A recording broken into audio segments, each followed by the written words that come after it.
नमस्कार and welcome to the world of hypocrisy.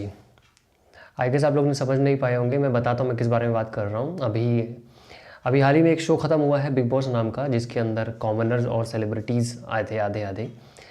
और उसके अंदर जो शख्स जीता जाता है वो बेसिकली हमारे वोटों से जीता जाता है, सिंपल एज दैट। और वो जो हम वोट देते हैं वो उनकी ऑनेस्टी, किस तरीके से गेम खेला है शो के अंदर, उस हिसाब से वोट देते हैं और वो हमारे ही वोटों से जीत कर जो है आता है।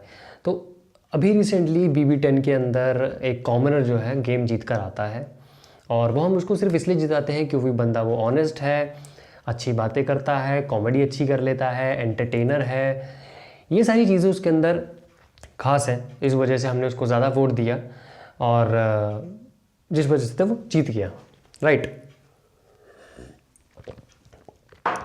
फिर जब वो बाहर निकल कर जीत कर आता है तो हम उस पर पॉइंट आउट करने लग जाते हैं, उसकी जो चीज़ें हैं उसके ऊपर सवाल खड़े करने लग जाते हैं कि इसकी तो ऑलरेडी शादी हो चुकी है, इसका ऑलरेडी बच्चा है, हमें बताया नहीं। अब मुझे एक बात बताओ कि वो क्या आपको क्या शादी में बुलाता, जो आपको दर्द सा महसूस हो रहा है कि मुझे बुलाया नहीं या हमें बताया नहीं। बता देता या नहीं बताता, आपको क्या फ़र्क पड़ता उससे, मेरे को बात बताओ। अरे वो जीत गया, वो जो जीता है वो किस बेसिस पर जीता है, जैसे वो खेला है उस हिसाब से जीता है। अब उसने वो शादी कर रखी थी, नहीं कर रखी थी, बच्चे थे, नहीं बच्चे थे, उससे क्या फ़र्क पड़ता है। Why are you being so hypocrites. मतलब जब तक वो अंदर था, जब तक हमें उसके बारे में इतना ये पता था, हम ऐसे कर रहे थे। जब वो बाहर आ गया है जीत कर तो उसके बारे में हम 10 सवाल खड़े कर रहे हैं कि वो ऐसा निकला, वो डिज़ॉनेस्ट निकला। मतलब मेरे को समझ नहीं आया ये कॉन्सेप्ट कि अगर एक बंदे ने ये नहीं बताया कि वो, और इनफैक्ट बताया नहीं है तो सवाल ही खड़ा नहीं होता। उसने एक एपिसोड में ये भी बताया है बानी को कि उसकी शादी हो चुकी है, उसका एक बच्चा भी है, ये सारी चीज़ उसने बता रखी हैं। तो फिर सवाल कहाँ खड़ा हो रहा है कि आपको पेट में दर्द क्यों हो रहा है कि उसने शादी के बारे में नहीं बताया, बच्चे के बारे में नहीं बताया। मेरे को समझ नहीं आया। हम लोग इतने हिपोक्रेट्स हैं कि मतलब अभी स्वामी ओम जब तक घर में था तब तक वो सबसे गंदा आदमी है, उसके खिलाफ ये कर देना चाहिए, वो कर देना चाहिए। और जैसे ही वो घर से बाहर निकला, लोग उसके साथ खड़े होकर सेल्फियाँ खिंचवा रहे हैं, फ़ोटो खिंचवा रहे हैं, जैसे पता नहीं भैया कहाँ का प्रधानमंत्री आ गया है वो। मेरे को तो ये समझ नहीं आ रहा है, हिपोक्रेसी इतनी भरी पड़ी है कि इसके अंदर लोग सामने कुछ है, पीछे कुछ है, इतनी डुप्लिसिटी है यहाँ पे। तो भैया चाहे वो उसकी शादी हो रखी हो या ना हो रखी हो, मुझे ऐसा लगता है कि आपको कुछ फ़र्क नहीं पड़ना चाहिए।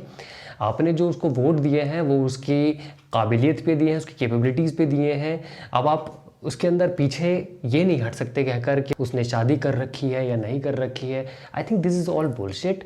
इतना ज़्यादा सोचना नहीं चाहिए इस चीज़ के अंदर। हम लोग बहुत ज़्यादा ही चीज़ों के बारे में सोच लेते हैं, बहुत ज़्यादा ही सीरियस हो जाते हैं। वाना इंडियन लोग इमोशनल होते हैं, बट डोंट बी इमोशनल चूतिया यार, डोंट बी इमोशनल फूल। ये फालतू की बकवासें मत करो और अपना अपना सब काम करो। मेरा सिर्फ इतना ही कहना है, ज़्यादा किसी की फटी में टांग मत अड़ाओ। उसने शादी कर रखी है नहीं कर रखी है, that is his personal life. आपने वोट दिया, वो जीता, बात ख़त्म। So it's my request to everyone, don't be a hypocrite. आप खुद फेक हो रहे हो और दूसरों को बोल रहे हो कि वो बंदा फेक है, तो आप प्लीज़ दोगलापन मत इस्तेमाल कीजिए। और मनवीर जो एक कॉन्टेस्टेंट है, मैंने बिग बॉस कभी इतना फॉलो किया नहीं था, लेकिन मैंने पता नहीं क्यों BB10 ही फॉलो किया है और मैं उसको पूरा देखा है।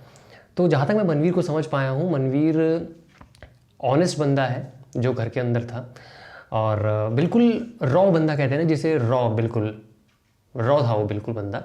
उसके अंदर मुझे नहीं लगता उसने कुछ डिसऑनेस्टी करी है ये ना बता के कि उसकी शादी हो रखी है। वैसे उसने बताया है ऑलरेडी, एक क्लिप के अंदर मैंने देखा था। और आई गेस मनवीर ही डिज़र्विंग कैंडिडेट है वो जो जीता है बिग बॉस का टाइटल। और मैं मनवीर को गुड लक कहना चाहूँगा और कॉन्ग्रेचुलेशन कहना चाहूँगा। I am wishing him all the very best for his future.